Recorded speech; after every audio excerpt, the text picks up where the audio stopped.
emphasize win, win, win. You know, like everybody wants to win, but is this week you just go about the same way as you've been going the whole season? Just another week. Yeah, it is just another week. We're early on in our program's transformation, and so we have plenty to work on in every area of football, every position, every facet. And Utah State is the next opponent, which doesn't mean that they're disregarded. But again, the focus, and each time you'll ask all year long, it'll be on us. And there's a relentless pursuit for improvement, and that's what it takes. And so it's significant that we're in the Mountain West Conference play, significant the opponent we're playing, all of those things. That doesn't mean I'm diminishing that, but our focus isn't on anyone else other than our team. Was kind of lost on us after the game. Jaden didn't play at all from what I was familiar with at linebacker, and Mahalis is also seen on crutches too. What is kind of the situation with the linebacker depth with Dimitri and Randolph playing, I think, every single snap against the Air Force? Yeah, we're getting thin at linebacker. There are some positions that are thinner than others on our team. That's just what happens as you take over a program, and attrition sometimes hits certain spots more than others. And we're doing our best to make sure we can get adequate depth at every spot, and linebacker is one of those. Is Jaden injured right now? He'll be ready to go.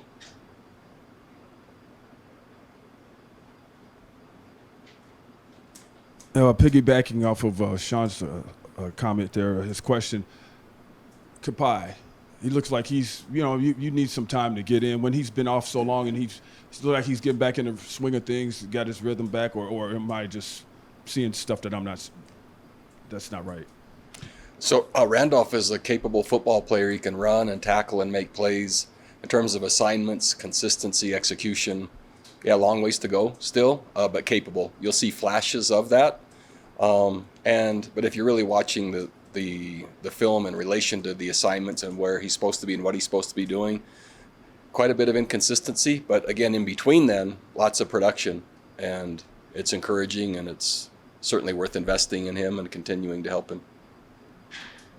When you look at Utah State's game against UNLV on Friday, it's almost kind of a microcosm of their season to this point. First half, a little bit of a disaster all across the board, and then second half they did a lot of nice things, particularly offensively, showed a lot of good flashes. When you look at what they bring to the table, particularly offensively, what are you kind of seeing? Yeah, they're explosive. Utah State has a great scheme, capable players. They score a lot of points, capable of scoring a lot of points. Yardage accumulations you can see what those are. They're very impressive. And as you just simply track their season to this point, their scheduling approach certainly has been challenging for them. And so there's teams you could look at their record and just say that's indicative, or there's teams you look at who they're playing, and then their record isn't quite as meaningful. And I would say that would be the case with Utah State. Coach, going into the beginning part of the season, we saw a lot more of Dampier throwing it in the air. In the past couple of games, we've been seeing a lot more of the running back by committee with Sanders, Jacobs, and Dampier even using his legs. What kind of game plan do you think you're going to expect offensively going against this Utah State defense? Not sure yet. Too early. Again, Monday is brand new for the head coach as well as the entire staff in terms of formulating what our opponent does, where our matchups might be, what schematic things that might be in our favor, or what do they do really well. So too early to say. Encouraging, though, that there are options. So we're capable of throwing the ball, we're capable of running the ball, we're capable of either with RPO in between. And so that's a good position to be in. We just need to decipher what direction, and it's too early in the week to say that. As impressive as Devin has been thus far, how close to the ceiling do you think he is? Is he just scratching the surface, or where is he at?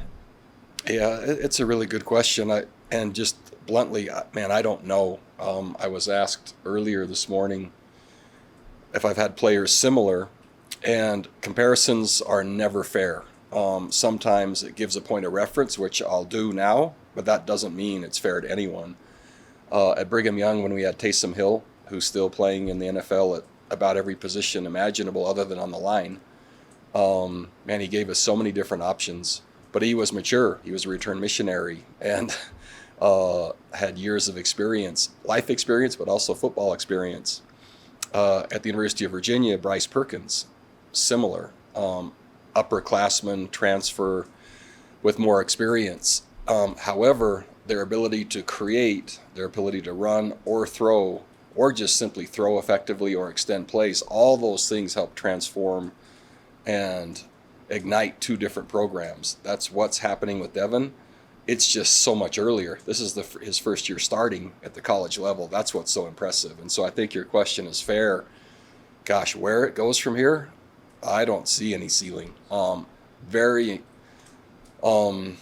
I'm startled by the quality of his decision making at such an early age. He's just poised. The game is not too fast for him. Many times he seems to be having fun and innovating out there, regardless of where in the play it is. And regardless of the looks he's seeing, man, as you can see, he's really hard to get on the ground, as he hasn't been sacked yet, and very difficult to contain, which all of that just simply means the other 10 players are instantly better. The offensive line protects better because he's hard to tackle. The running backs run better because of the attention on possibly the quarterback keeping it. If you choose to play with extra zone defenders in the secondary, that's a challenge because less pressure on him, and he can scramble, extend plays, which means more time for players to get open. So anytime you're advancing a program, if that one position is a dynamic player as well as an effective player, well, we're seeing what happens. Everyone else is better. And then you brought it up. It looks like you guys are, the depth at running back seems to be just really good. Yeah, I really like our running backs. They're all different in terms of what they are capable of. Nakari has a different style than Eli, who has a different style than Javen, who has a different style than Soljay. And so really, right, as you approach each opponent and say, where might the soft spots be? Where can possibly the conflict be placed? Whom can you possibly put in conflict, and what style is applicable? Man, it gives you a chance to design really effective run game. And so, yeah, having resources at this earliest stage in the program is encouraging. Isaiah Silon, in terms of just what he's brought to the table this season overall, Jason told me he was kind of getting some looks at center during the fall camp, and also a little bit at guard too, but to kind of get into that Rhino position, just to see that development. Can you kind of speak to that a little bit? Yeah, credit to Coach Beck. The innovation, when we find a skill set for a player, regardless whether it's conventional or not, we work to get him on the field. So Silon is a good center. He's a good guard. He could play offensive line, but rather than having him watch, because he moves well, he can play a position that we're just kind of invented, which is not tight end, not offensive line, so we call it Rhino. And that just allows our team to do something else we couldn't have done unless he's on the field. So maximization of resources is what you do when you're looking to advance a program, and he's done a nice job. Coach, you talked about the importance of fourth down for this game leading into the week, because so many of Air Force's series, they're 4 downs, depending on field position and things like that. You guys were terrific on fourth down, both sides of the ball. How did you make that happen? So emphasis for sure. 4 downs is normal when you play Air Force. And if you have the ball, it's certainly nice to hold on to it. And so going for it on fourth down is a pretty core philosophy of mine, certainly against Air Force. In my opinion, the game was won in the third quarter with the 2 fourth down stops and the turnover. That's 17 points, and field position generated off critical stops at the right time. Separation occurred. Then Air Force had to play from behind. While we didn't necessarily extend the lead or play well from in front, that game was determined, to your point, by fourth down stops and the turnover, which were all in the third quarter. At one point, Coach, we were talking to you. You were talking about getting that extra playmaker, whether it would be Nick Trujillo or Caleb Medford. Do you feel like that's happening now? I would say happening. It's a work in progress. You saw a beautiful play by Nick on the sideline. Caleb had a nice catch as well. In this particular game, we didn't do as nice a job and really no fault of anyone's other than the design was in place. It just didn't flow that way with Ryan Davis or RD having more touches because he's been so instrumental.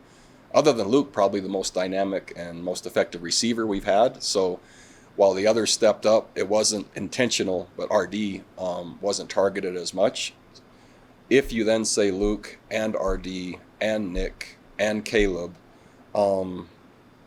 yeah, it's nice to have options and besides our tight end and Trace Bruckler, and so I'm sure I just forgot somebody, but resources are important. You talked about it a little bit on Saturday too, just the team kind of learning to play ahead from 21 to 24 points, or just really any lead imaginable. I imagine it. I mean, it is predicated on game experience, but I mean, how do you kind of expedite that process and address it with the team? Yeah, we are expediting and are addressing it. Hasn't yielded or shown statistically yet, but man, is it valuable. 6 onside kicks in 2 games against us. That's gotta, I don't know if it can't be a world record, but it's a lot. But every one of those snaps in that context will help the program do what we want to do. And so there'll be contexts where we're playing from behind and need a 2-minute drive to win. Yeah, we need some of those. We've just happened to had 2 or 3 score leads 2 games in a row and learning to manage that. And it is learning. We haven't managed it yet, but we're working on it. And then, is there a timetable yet for Bobby to potentially turn this week or no? I don't know.